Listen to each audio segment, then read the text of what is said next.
स्वागत है आपका देव कंपटीशन क्लासेस के इस यूट्यूब चैनल पर। दोस्तों, आज हम आपको हिंदी का प्रैक्टिस सेट कराने जा रहे हैं जो आगामी परीक्षा है तो काफी महत्वपूर्ण है। यदि आपको यह वीडियो पसंद आए तो लाइक शेयर कमेंट अवश्य करें। जो लोग हमारे चैनल पर नए हैं कृपया इस चैनल को सब्सक्राइब अवश्य कर लें ताकि आने वाले वीडियो का नोटिफिकेशन आपको मिलता रहे। और इस वीडियो को अपने स्टडी ग्रुप फेसबुक और व्हाट्सएप पर शेयर अवश्य करें तथा अपने दोस्तों और रिश्तेदारों को इस चैनल को सब्सक्राइब करने के लिए अवश्य कहें। तो देर न करते हुए शुरू करते हैं आज का टॉपिक। पहला प्रश्न है, निम्नलिखित में से कौन सा शब्द पुल्लिंग है? तो मेरा या मेरी शब्द लगाकर एक वाक्य बनाएंगे और जहां मेरा शब्द सही लगेगा वह पुल्लिंग होगा तथा जहां मेरी शब्द सही लगेगा वह स्त्रीलिंग होगा। तो मेरी आय, तो यहाँ पे मेरी शब्द जो लग रहा है तो यह स्त्रीलिंग होगा। मेरा व्यय, तो यहाँ पे व्यय जो शब्द है वह पुल्लिंग है। Option number B, option number B पुल्लिंग। अगला प्रश्न है, कौन सा अमानक वर्ण है? तो यहाँ पे अमानक वर्ण मतलब हिंदी वर्णमाला में जिनका प्रयोग वर्तमान में नहीं हो रहा है। तो यहाँ पे ऑप्शन नंबर सी जो है फ का पुराना रूप है, अतः यह अमानक वर्ण हो गया है। Option number C. अगला प्रश्न है, बच्चों की लिखित अभिव्यक्ति के तहत कौन कौन से तत्व समाहित हैं? तो वस्तुनिष्ठ प्रश्न, लघुत्तरी प्रश्न तथा निबंधात्मक प्रश्न बच्चों के लिखित अभिव्यक्ति के तहत समाहित होते हैं। तो उपरोक्त सभी। Option number D. अगला प्रश्न है, निरामिष किसे कहते हैं? तो जो मांस न खाता हो उसे निरामिष कहते हैं या मांस से रहित भोजन को निरामिष कहते हैं। तो ऑप्शन नंबर ए। और मांसाहारी को या मांस सहित भोजन को सामिष कहते हैं। अगला प्रश्न है,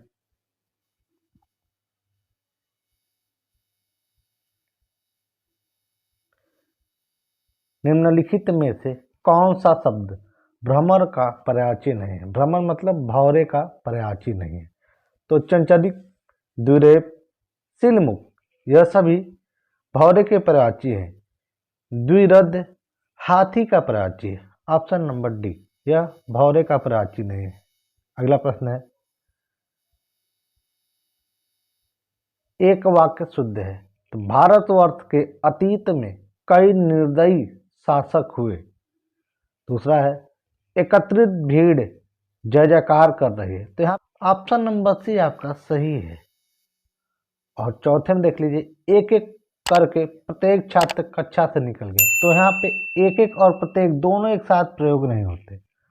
और यहाँ पे ध्यान देंगे, पहले में कई शब्द ना होकर के अनेक होना चाहिए था, तो यहाँ पे अनेक होना चाहिए था। तो ऑप्शन नंबर सी आपका सही है। अगला प्रश्न है, अनुभाव किसे कहते हैं?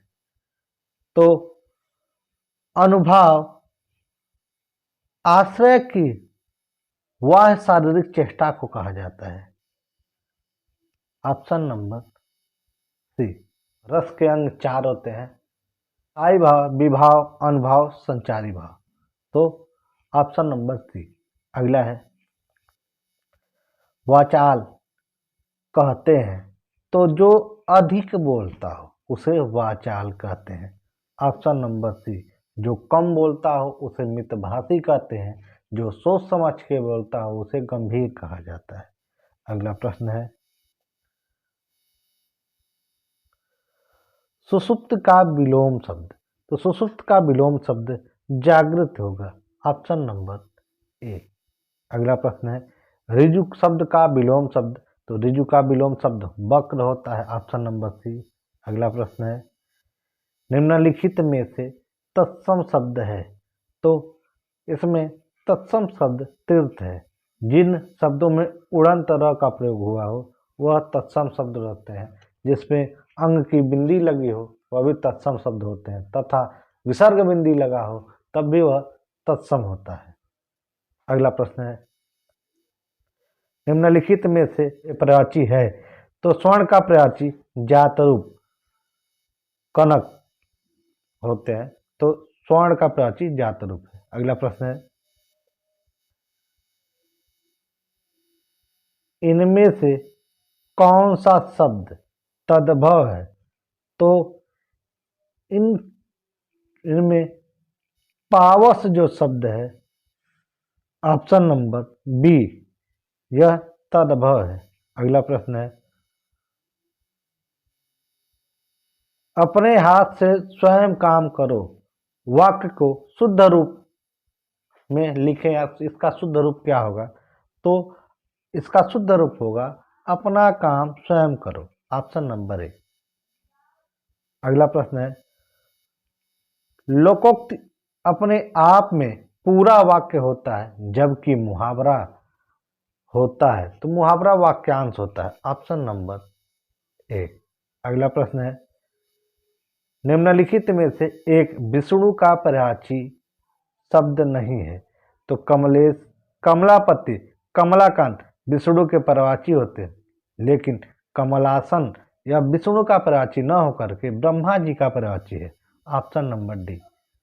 अगला प्रश्न है, श्री कृष्ण के अनेकों नाम हैं तो अनेकों, अनेक का अनेकों नहीं होता, अनेक खुद में बहुवचन है, तो यहां पे आपका उत्तर होगा ऑप्शन नंबर सी।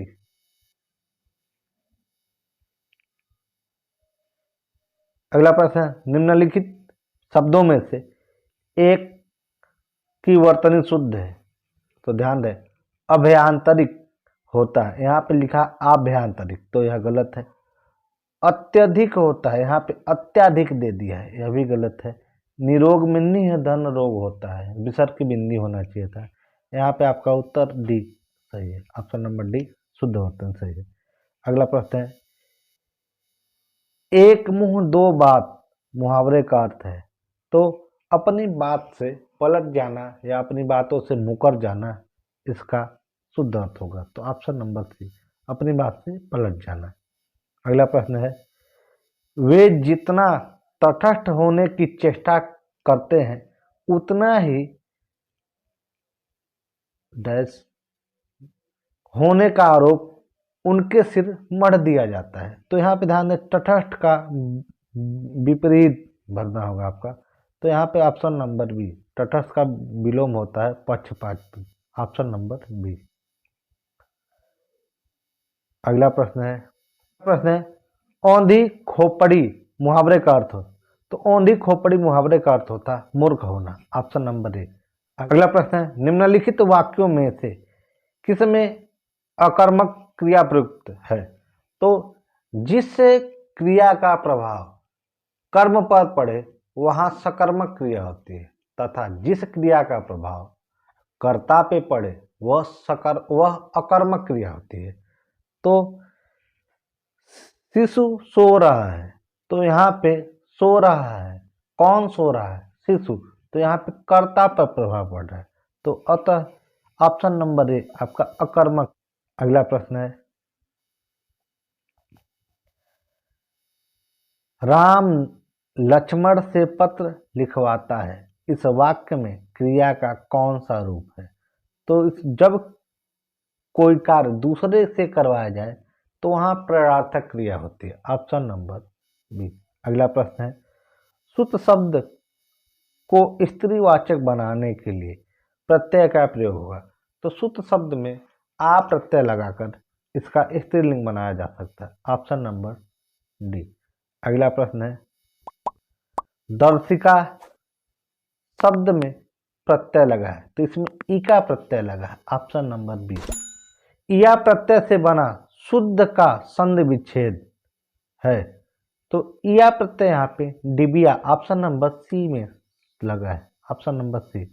अगला प्रश्न है, तिरंगा शब्द में समास, तो तिरंगा शब्द अगर हमारे सामने रखा गया, तिरंगा कहा गया है, तो हमें क्या लगता है कि यह भारत का ध्वज है, तो यहाँ पे अगर बहुब्रीही समास होता तो आपका उत्तर बहुब्रीही समास होता, लेकिन यहाँ पे ऑप्शन में बहुब्रीही नहीं है, तो इसका उत्तर आपका द्विगु होगा, ऑप्शन नंबर सी।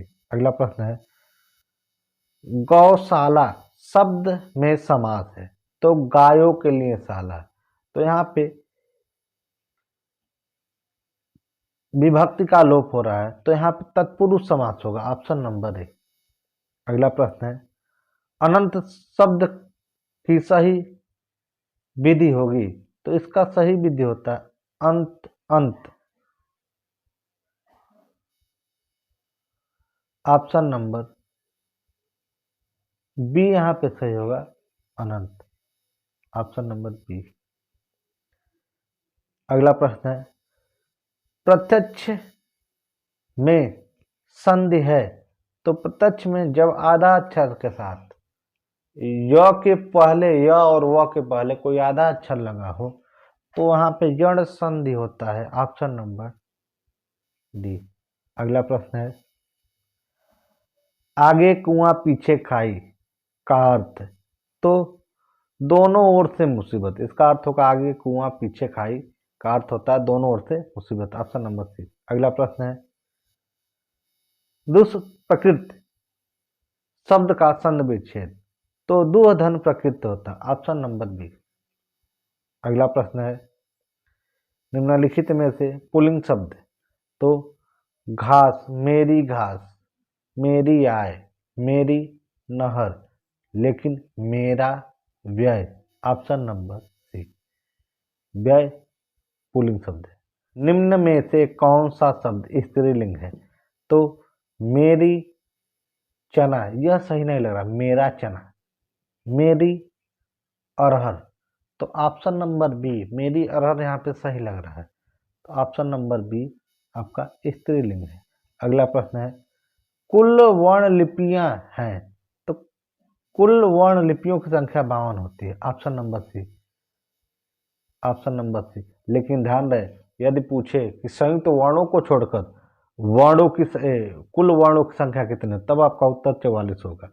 अगला प्रश्न है, राम ने सुरेश के साथ मित्रता का निर्वाह किया, इसमें भाववाचक संज्ञा, तो मित्रता, दुश्मनी, मिठास, खटास, बुढ़ापा, लड़कपन, यह सब क्या होते हैं, भाववाचक संज्ञा होते हैं। क्या भाववाचक संज्ञा है।